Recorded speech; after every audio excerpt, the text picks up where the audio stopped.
So when I do the work, it's coming from a whole nother level of passion and commitment. I truly feel like the work that I've done within the communities of Houston, learning the skills to articulate yourself when you have certain issues, knowing how to address trauma that you never dealt with before, having certain particular conversations with people that are difficult to have conversations with, but finding a medium to be able to do that. These are what the restorative practices that have helped me do.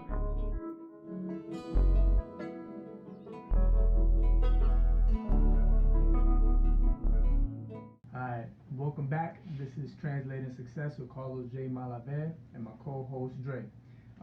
Today we're going to talk about something that connects to what we talked about the last couple episodes. We touched on it here and there, but we wanted to have an episode to expand on the whole topic.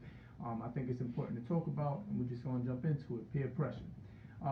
What is it? Where does it come from? And why is it continuously happening, especially with males as we're growing older?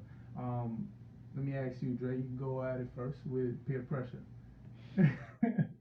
How's peer pressure for you? Because I know I'm saying, like, last time you had brought up the reason why people were peer pressured. Just to start off the episode, like, if you could go off of that again, like, what do you think brings on peer pressure?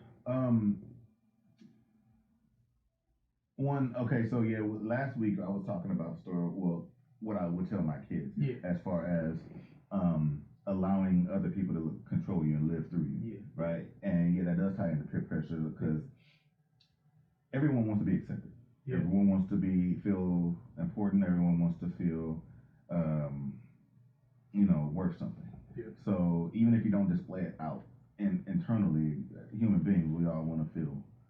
So when I would talk to my kids, I'm like, you got to understand that these people understand that. These kids understand that you truly want to be in the group. You already stand out because you're the person that's not scared to react on things, and you're not you're not scared of consequences. So however you feel like you want to react, kick a desk, throw a desk, hit someone, do whatever that it makes everyone say ooh, they're too scared to do it.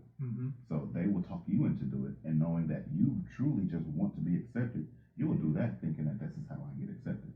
So peer pressure a lot of times is, and I don't even think 100% of the time the person that's peer pressuring someone else doesn't realize it.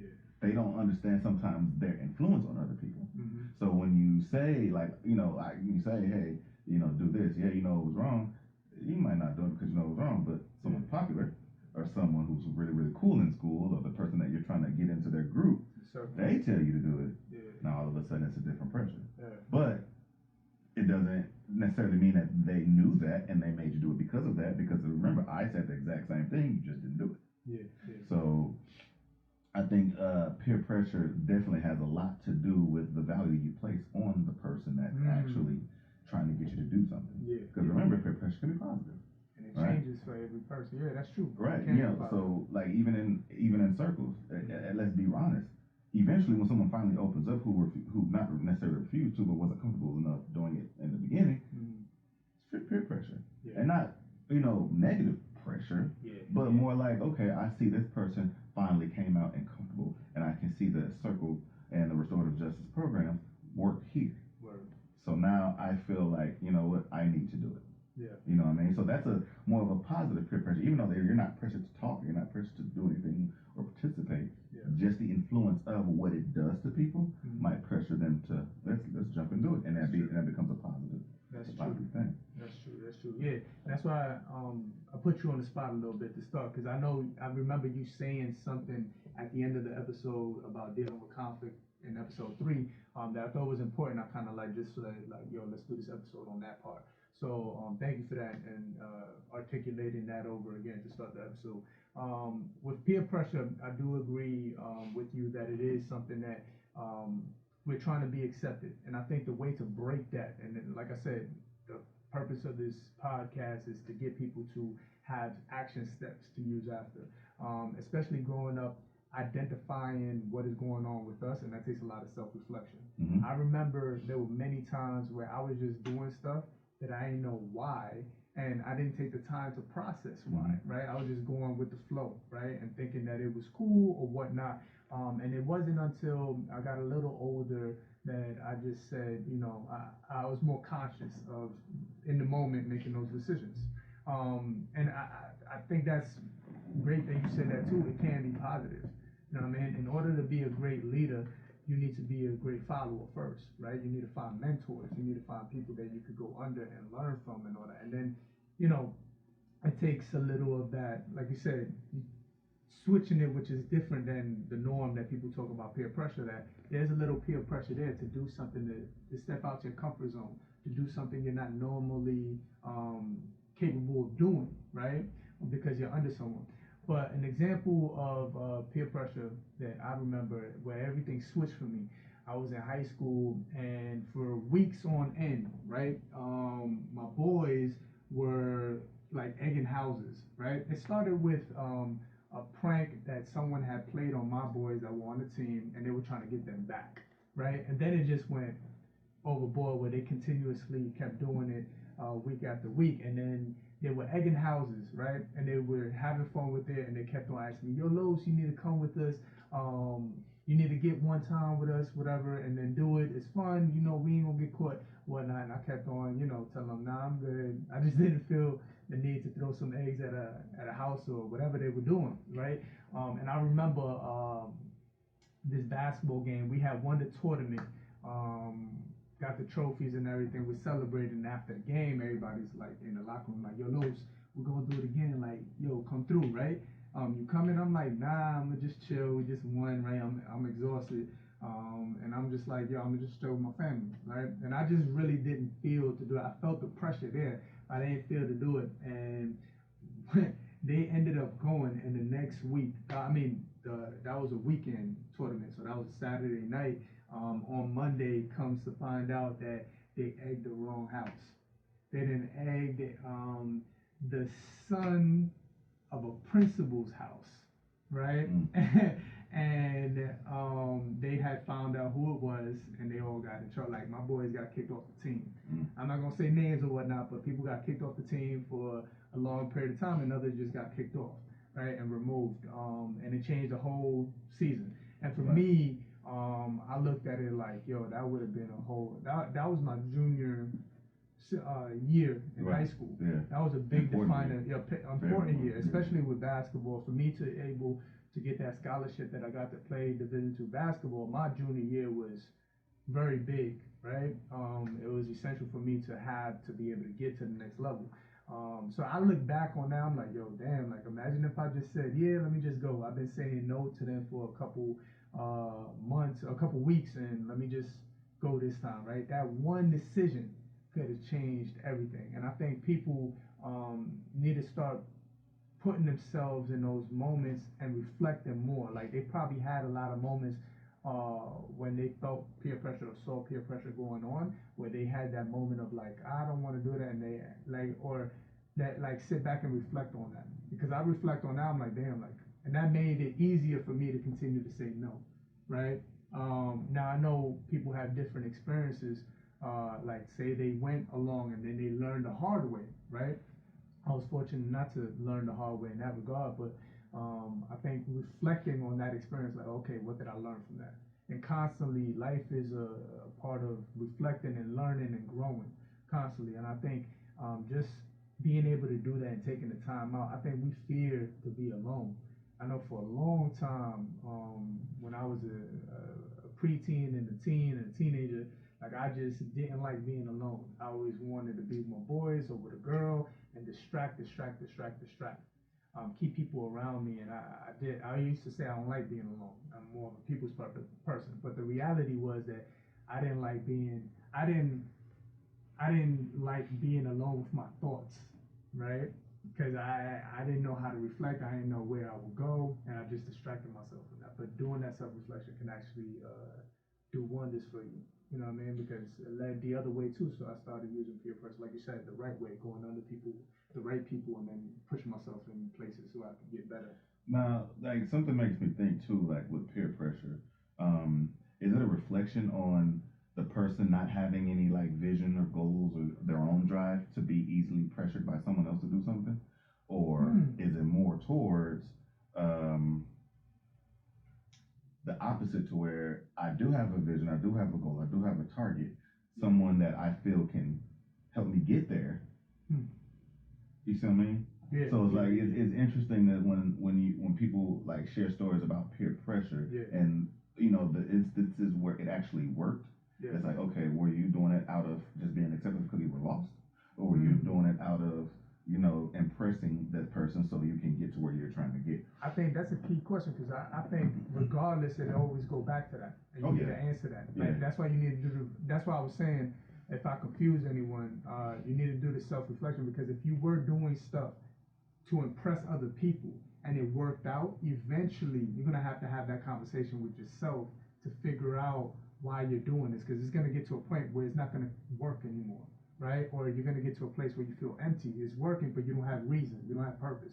And we find out, we hear this all the time, the only way you become happy is when you have purpose in what you do, you love what you do, right? But if you don't know why you're doing stuff, you're gonna get to a point where you feel extremely empty, lonely, and you just doing things to impress people. That goes only so far. So I think definitely having that conversation eventually is gonna happen, and that question is very essential. I think it is whether, I do agree. I think everybody that is peer pressure is like a means to an end, right? Whether it's a means for people to leave me alone, whether it's a means to be recognized by a certain group of people, right? Or a means of like, hey, I want to prove that I am worthy, right? So that's interesting, because the first thing you mentioned was as a means to push people away. Yeah. Just understanding that concept. Yep. I'm being peer pressured, but my end goal is to get you away from me. That's true. It's confusing. It's confusing as hell. And I think, and we've both seen this working in education. Like, I've seen kids be peer pressured for like the weirdest things, and it's normal. And that's why I'm saying, like, it comes from all different places. It's not necessarily being peer pressured to the wrong things. It's being peer pressured, and then just like you said, pushing people away, or like there's different motives, right, that you fall into it. And then that's what I'm saying, we need to get back to we need to get to the self-reflection of identifying what it is. Now let me ask you this too, because a lot of times, and it's pretty sure because of our background in education, we always refer to students or stuff like that. Absolutely. But does it exist as an adult? Absolutely. I think as an adult, another example, a perfect example of that is drinking, right? For me, because of my history, I've never like gotten drunk, right? I've tasted, I've faked like I was tasting, I faked like I was getting drunk, but I've never, like I've gotten peer pressure. I'm talking from experience, where I've gotten peer pressured, and I did it for different means of an end, right? So whether it was like people leaving me alone, so I'll fake it, you know, I did it for all different reasons, but I never got drunk because of what I seen growing up, right? My father dealt with, I call it a disease, alcoholism, where he used alcohol to free himself. And I looked at that, for me growing up, I was like, yo, I never want anything to have control over me, right? To change my mood. I want to be able to have fun without needing a substance. I want to be able to be who I want to be and say what I want to say without the substance. Like I've seen not only my father, other people have liquid courage, right? They'll get the liquid in them, and all of a sudden they can say what they want, do what they want to say, talk to that girl. And I was like, I made a mission when I'm very young. I think I was 8 years old. And I was like, yo, I will never need that. I'm gonna push myself to just do it. Even if I'm uncomfortable, I'm gonna go talk to that person. I'm gonna do this. But along the way, I have to like build my confidence, right? So I went through a bunch of, peer pressure with alcohol, people and smoking weed and all of that. Like, people used to tease me, people used to call me soft, or I can't handle it, and weak. And I never would say, I wouldn't sit there and just explain it, right? I ain't gonna take the time and be like, yo, this is why, blah, blah, blah. Because at that moment, the people were tipsy, or who were already taking the stuff, and you know what I mean, make no point to explain it to them, because they're not in the frame of mind to listen. So I would just be like, nah, I'm good, or nah, you know what I mean? Okay, just give me it, and then I would say, but I think it all changed when, I just got to a point of self-reflecting, right? Because I made that decision, right? But like letting other people's opinions of me bother me, right? I remember sitting and I was in college. I was like, you know what? I'm done just faking it. I don't want people to even think that I am a drinker, right? Whether I am or not, I don't want people to think that, right? Because I'm faking it or whatever. I would just take a drink and just leave it there, and I'll act like I'm sipping. I'll wet my lip, and then I wouldn't be drinking. They'd be like, yo. Every time you mention this, it's like I think about this story. It's funny to me because like I was like one time I went out. We went to the club. Yeah. And it's crazy because I'm at that age where it's so long since I've been to the club. But and it wasn't even like peer pressure. I was just broke, right? So I go up to the bar. I'm like, all right. I've been there. Like, look, wait. I go to the bar. Like, let me get a cranberry. I said, cranberry and what? Like, that's it, right? So they was like, I ain't gonna charge you for this. Yeah. But look, I'm posted up at the bar with a drink, like sipping and slow, and it's just cranberry juice. Don't say it. I used to do that too. It was so funny. It's like you walk by, what you drinking? Cranberry. You know, cranberry vodka. You know what I'm saying? Cranberry. All the drinks that I used to buy had like it was colorful. Right. Yeah, mostly juice. Mostly juice, right? Or just juice, and I'm faking it like there was stuff in it. But like I was saying, that I felt that too, like definitely. And I remember making that decision. I was like, yo, like I'm done. Like I don't know. I just felt tired of having to put up the show, right? Yeah. And like I said, you have to live through experience. So like the more I did it, it felt unnatural, and I just got to a point, and I would tell everybody, once you get to that point, go with your gut. And for me, I just said, yo, like I'm done. I'm gonna just start saying no. And I remember it was hard, and like peer pressure is still gonna happen. I think you need to have your standards. I think you need to have your standards and set in your mind like what you want and what you're gonna allow, right? Before you step out the door, like literally look in the mirror and be like, yo, you're not doing this. That if someone, and think about scenarios, if someone comes at you like this, you react like this. Someone comes at you like this, you react this way. So let me see, because we're talking about this stuff, and a lot of times what I think too is like, all right, what's the solution? You know what I mean? Like we can bring up a lot of these issues, but how can we help others in dealing with it? So what would you say is the hardest? Fighting against peer pressure versus, well, clearly that's going to be the hardest, but what would you say, what would you recommend to people? Fighting against peer pressure, because like you said, you did it, but that was extremely difficult, right? Just battling that every day.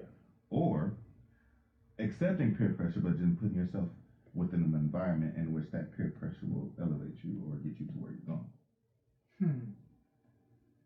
That's tough, because another thing, it can be different for everyone. And with peer pressure, like for example, if you're at a job and you're trying to move up, right?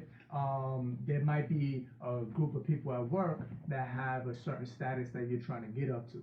So like befriending those people and being in that circle could benefit you to moving up, right? Knowing what they're doing, knowing their techniques or whatever, just being in that circle to learn and grow, and then like build your way up to get promoted and continue going up.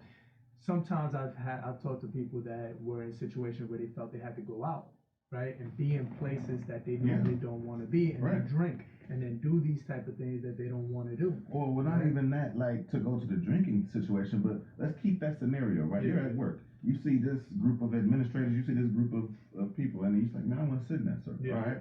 So then even, because this is something they would even tell us when I was going for my master's at the University of St. Thomas. And they were like, if you're trying to get in administration, or if you're trying to be, the principal level or assistant principal level, you need to monitor how they do and act like them. So if you notice that they all, wear a business suit, a blue suit, then you need to go get you a blue suit, or this and that.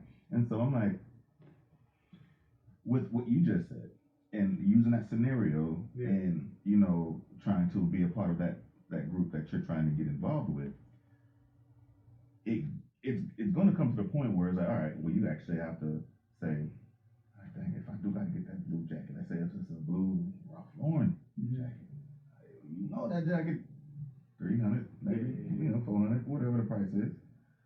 You only got maybe 300, 400 in that in your account. You see what I'm saying?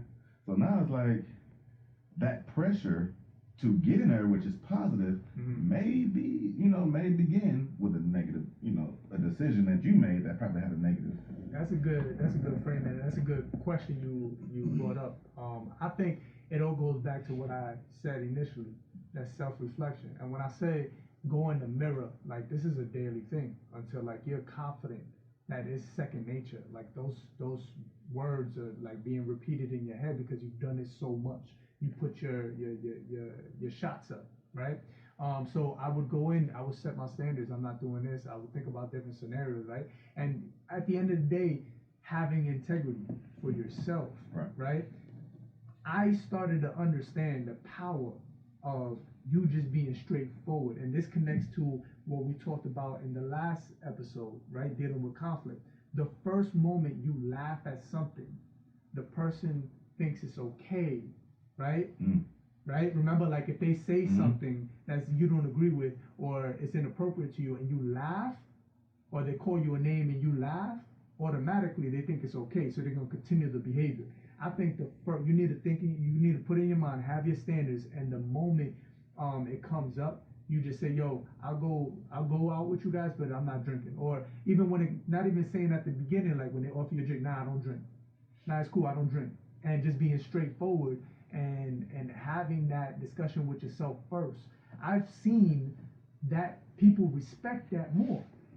Right? It got to a place where I was saying it so much that my boys started like stepping up for me and be like, nah, he don't drink, chill.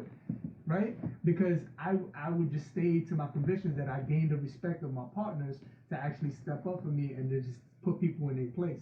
Like, nah, he don't drink, he driving. Right? Or nah, he not about that, right? And it just got to that place, but it took a lot of work of getting it. It's very hard. Peer pressure will continuously happen. You have to stay true to yourself and have integrity for yourself. Do you think that strength in being yourself eventually influenced them? Because there's a level when they're trying to influence you to do it, to the point where it's like, okay, we don't even want him to do it anymore. We're telling other people he doesn't even do it because I don't even want to see him. That's true. So I'm like, okay, maybe that's a reflection of how you influence them, either as a leader on the court, as never once, saying drink. And I was like, okay, well, dang, I'm looking at this guy, never drinking when we're drinking. He on the basketball court, he doing this, he working hard, he doing this. So listen, let's protect this man. Everybody's looking for your flaws, right? When you meet people trying to find what is it that's wrong with this person. He can't be perfect. You're not going to be perfect, right? Because everybody's eyes. So they're always trying to dissect and figure out what it is, right? If you stay true to yourself and you just continue stay even keel, and you know what I mean, it will be consistent enough, and you're consistent enough, they will fall in line. Why is that? You think that's like a reflection on other people's insecurities? Like, I gotta find something wrong with you because. Hey man, I've seen people. That's true. I mean, it happens, and I think when people are unhappy or aren't fully aware of themselves, they end up looking for the same things that are wrong with them and other people. Right? And which about their problem. Exactly. And to make them feel better about themselves, they look at someone else and that happens not like still to this day, like, you catch yourself. And that's the thing, you have to catch yourself. Like me and my wife say it all the time, okay, we need to stop gossiping. We're noticing that we're gossiping, right? Why are we gossiping? We unhappy.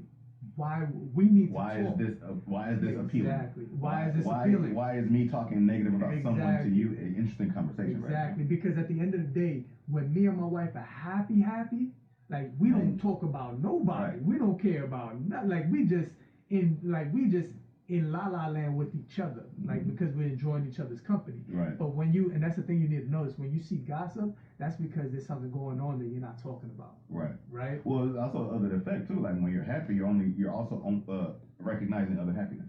Yeah. Yeah, so it's like, okay, you're gonna talk about, oh, hey, you heard about this? Hey, they did something, good, or he got this promotion. Like most of your conversations probably reflect on positive things that happen to people that when you talk about them versus when something's wrong, then you're gonna talk about everybody's problems versus everyone's success. And I'm saying all this comes from self-awareness and working on yourself. If you reflect on yourself daily, whether it's 5 minutes a day when you wake up or before you go to bed, I would recommend both, and then in between the day, like take some time to take a deep breath and reflect. Like, what are you feeling? Why is this feeling this way? Where do you think this is coming from?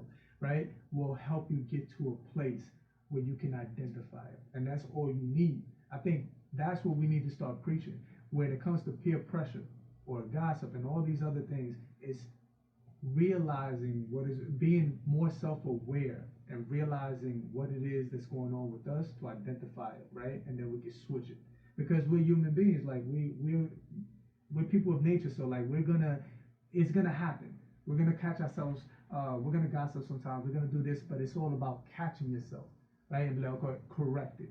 And that is how you grow as an individual. And I think when it comes to peer pressure, especially for my young people out there that are dealing with it. And peer pressure, like we were talking about, peer pressure is not only a school thing. Peer pressure happens in college, after college, in the workplace, right? With your friends growing up. I've seen grown men get peer pressured to be a certain way that they don't want to be, right? Or do things that for whatever reason they didn't naturally want to do before they stepped outside, right? And I think that the only way to break that peer pressure is for you to have more time with yourself and be able to have those conversations with yourself. And that does not make you soft. I think that just talking does not make you like, I would like, people would say, oh, that's what females do. Like, no, that's what we all need to do. Like, what you said kind of made me think about like being in that uncomfortable place, right? And being pressured into doing things that's not really you. Yeah. Now, there are certain situations where we probably do need to do things that's uncomfortable. Absolutely. I think about it as a funny story in college, because you mentioned college and peer pressure. Me and my boy were just sitting eating in the lunchroom. I think one of the cheerleaders of the football team came or something like that, and he was like, "Man, she's beautiful. I want to talk to him. Said what's up, right?" Yeah. So now I went to high school with this guy, real close friend, man, but he's extremely shy. Yeah. Extremely timid, extremely shy. And I'm like, man, go. He's like, it's like, nah, man, I can't. I'm like, why? Like, it's like, I would if I wanted to. And he was like, but I mean, you got the jury on, you got the bracelet on, and it's nothing. Like, okay, go. And so he got up, he went, talked to it, and actually came back and got a number. And I was just like, two things, right? Like I said, that peer pressure and just, being able to pressure him into not being so timid and actually going for, what he wanted.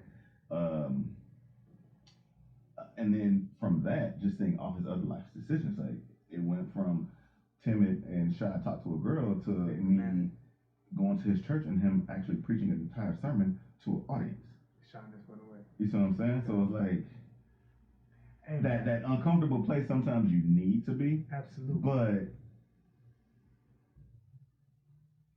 I don't think I would have still recommended him to follow my advice if the advice were to go do something, like that didn't result in him getting something that was actually positive. You see what I mean? Like, pressure him to, don't go to next class and just something negative. You know what I mean? And I think that goes back to when you do the work within yourself to understand what you need and you're self-aware of what you need, you surround yourself around people that are positive for you, right? And that's the thing. This is what people need to understand. People change. My wife said this one time, people change every 5 years. It's crazy for you to think that people are going to change with you every 5 years. Right? Everybody changes differently. Well, your fifth year might not be someone else's fifth year. It might be, they might be recycling to the first year, right? And I think understanding that can help you be able to connect with all different types of people. They're just not where I'm at now. That's okay, right? I've gotten these experiences that made it click for me. It didn't click for that person. That's okay. But I think when you understand what you need and what your standards are, you start surrounding yourself organically around people that are just better for you. And it can be something simple like that. That type of peer pressure will put you in a better position to break, that shyness. I think or whatever. we had a conversation and you brought up some of the motivational speakers that you follow, and Les Brown was one of them. And I remember the first time I heard him is I was in to get my bachelor's. I had joined the honor society and to pledge or finally get through. You have to put in so many hours of listening to speakers and writing about it. Then you have to do so many hours of community service, blah blah. So and I'm thinking I was maybe my last speaker to even listen to. And we showed up and they had one of his videos, and the thing that the whole time I was in there, one thing I walked away with, and he said, in the next 5 years, your salary will be the average of the salary of the closest 5 people around you. And so I'm like thinking about I'm in my bachelor's, I haven't even got a salary yet, and so I'm like not even understanding all the way, but it's still. So then I look back and like, okay, I remember when I was rolling with these cats and this and this and that, I was making on this. And like, started chop it up with these cats, and I spent more and more time with people that were making more than me. Then eventually, I started, and it's like, okay, well, you come and think like, is that magic? Is it all of a sudden if I start chilling with Carlos, he makes 6 figures, am I going to make 6 figures tomorrow? Not necessarily, but the more I hang out with you, the more I understand the decisions you make. The more I probably will be influenced to make those same decisions in my life, and then it will gradually get me to that salary. You know what I mean? So that definitely reflects somewhat of peer pressure, in the positive way, like we were talking about, like getting into that circle that actually leads you to your path. And also to and which to go back to what you were saying about people changing. I don't even think it's necessarily changing, more like they're on their own path. And if we're not on that path, we're going to think things are changing, but they're truly just going where they're supposed to go. It's just not the way that we're used to seeing them go, right? Like I'm seeing, you for example, I'm motivational speaking, I'm doing this and this and that. You hit me up tomorrow like, hey bro, I got an offer for $20 million to make a movie. Well, dang, I know you was acting. But that doesn't mean that's that's not your goal, or that's just your path. Maybe at the end of acting, it may lead to something else, but that's still your path. But in my eyes, or everyone's eyes next to you, we see you just changed from motivational speaker to actor. You see what I'm saying? So, but like I said, when you don't know everyone else's path, and I think that's where conflict comes. Like people, we're thinking, oh, you switched up on me. They just did everything they're supposed to do in their path. And I think with it's a good thing you brought that up, because when your circle starts changing, just having a clear understanding that people just have their own path they have to go through, and it may not include you for a particular time in their life, a period. Like people come in periods in your life, and you need to take them for as long as you can have them. Take as much, be a sponge, take as much as you can from that person at that moment, and then just understand they might not be there. Like my coaches, they served as male presence in my life that show me different things that I wasn't exposed to before. So I sucked that up, and then after I moved on to the next stage, they weren't there as much, and I just found someone else. And every stage in your life is different.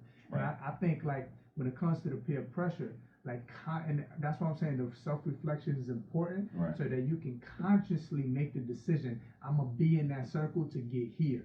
And when you're there, you can make those decisions like, okay, I'm not doing this and that because I'm here for this, right? And that's consciously thinking on a whole nother level. And we have to do that, right? I remember when I was in college, and I never spoke about this before, so y'all getting the exclusive.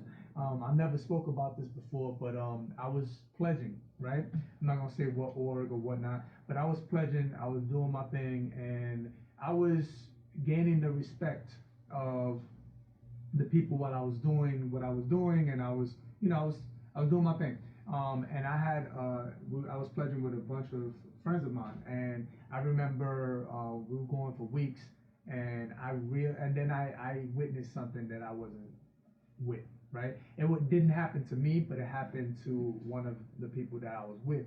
And I just, in that moment, like I looked and I consciously made a decision.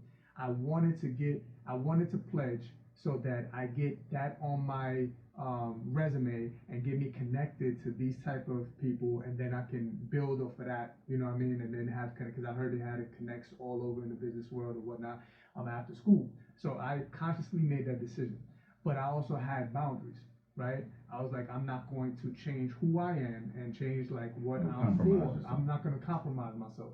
And I remember going in, and I went, oh, when I do things, I go all the way in. You know me, like I go all the, whether it's a pickup game, I'm gonna give you 100, right? I'm gonna go in, I'm gonna give you my best, like I'm straight out of college, right? So with that, I went in as hard as I can. Everything that was asked of me, I did it. I was beasting. And I started realizing I was like beasting, like I knew I was beasting. And I noticed when that happened, I seen something that I didn't agree with. I just stepped up and I was like, oh, that's crossing the line. I'm not about that. Yeah, I'm not about to do that to him or me at all. I'm not okay with that. And then I made that decision in that moment that I was done with it, right? So I like that's what I'm saying. If you have this self-reflection, you make those conscious decisions to get in circles and spaces to elevate your life. Yes, that's necessary. But when you do the self-reflection, you also have your boundaries and you also have your standards so you don't lose yourself in the process. Remember, because if you lose yourself, you're always going to be lost, right? You're going to go back to that, oh my God, that emptiness feeling that we spoke about at the beginning. Even when you're surrounded by people. Even when you're surrounded around people, right? Because you don't really have purpose, or you did certain things in your life that you're going to regret later on. And that's what I'm saying, get into a place of self-reflecting and awareness that like you know what you're about, you know what your convictions are and what you're standing for, and that takes a lot of work. And I'm telling y'all, like that's not something that happens overnight. You're not gonna write it on paper, say it a couple mornings, and it's gonna come. Trust me, I was a restorative justice coordinator, and I mentored kids at school where it was a daily process. Like I had to show them how it's done, teach them how it's done, and continue. Every day is something new. Something else will come up. And certain lives are different. Certain lives are just harder than others. Realistically, things are just hitting at them on a different level. If you don't take the time to work on yourself, and you can't say, and you're gonna have moments where you're gonna be like, yo, why is it easier for him than it is for me? He don't got to deal with this when he leaves school. Yeah, school is hard for us, but he don't. The street is hard for us, but when he get home, I still dealing with it, and he not, right? Or she not, right? You can't compare yourself to other people. What you need to do is focus on you finding that time within your day to self-reflect, because you see those people that's going through the worst things and they seem all happy and chill, like they got everything together, because they've taken that time to work on themselves. Whatever it is that's making them smile, they're finding the time to figure it out, right? And some people just can't do that. I think you have to get to that point of self-reflection. Yeah, before we close out too, and a lot of times when me and Trey have discussions on business moves and things like that, a lot of times you will hear us repeat the phrase like, "What's the end game?" End game, right? Yep. And I think a part of that self-reflection that you speak of, that's what you have to keep in mind, and that's what keeps you within your boundaries automatically, right? Because you have a point. You say, I want to pledge this organization because of this. Well, the organization wasn't your focus. The influence, the networking, the resources were.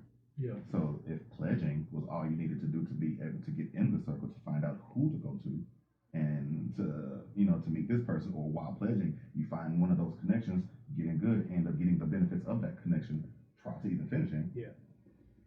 That's your game. So that's why it's easy for you to say, no, I ain't gonna do that because I don't need to. Yeah. If my end game is this, then all I need to do is keep following the path that leads me to that end game. Yeah. Do I need to participate in everything that I don't necessarily agree with? Nah. Yeah. But if your end game was to literally just be a part of that organization, no resources, no networking, your only goal was simply to make it, that's a different ballgame. Yeah. Then 9 times out of 10, you're looking at that situation like, but because I really want to, because my end game is to simply be a part of this organization, to wear the jacket or whatever. Yeah. Then those people are going to do whatever. Yeah. So it does, like I said, it takes that reflection, but at the end of the day, even if you reflect, like you said, if you're lost, you're still going to be lost. So you're going to be reflecting being lost. Yeah. Yeah. When you reflect, make sure that reason that you have the why, the reason that you're doing it, keep that in mind every single time I'm making a decision. If I'm doing it because of this, does the decision help me or hurt me? where you are, no matter what circle you're in, no matter what group you're trying to be a part of. Absolutely. Does the decision help me, or does the decision hurt me? That's key. That's dope. And like even with that premise, like when I ended up not finishing pledging for the organization, I did a lot of self-reflection and I did a lot of conversation with myself, and then I had conversations with people. And I am still to this day cool with a lot of people that were in it, right? And no knock on the organization. For me, what I started to understand what was trying to be learned from my perspective, right? I didn't go through, so I can't say what it ends up being. And I know when people in organizations, there's a main purpose at the end, and you don't figure it out until you get to the end. But for me, what was being taught wasn't necessary for me at that moment. And what I witnessed was like not even from who I was with daily. We had went to another campus, and I've seen somebody else that I never seen before do something to one of my boys, and I was just, I'm not with that, right? But being able to have those conversations with those people and identify that and talk about it and why, right, is very key. But that's key. I think this was a good episode. I think we covered a lot and got straight to the point. Get that self-reflection. I appreciate y'all to tuning in and continue to tune in. This is episode 4. We're gonna keep on going with this as far as we can go for this period that we have this going. Translating success. I appreciate y'all. I'll see y'all next week. All right. Good work, man.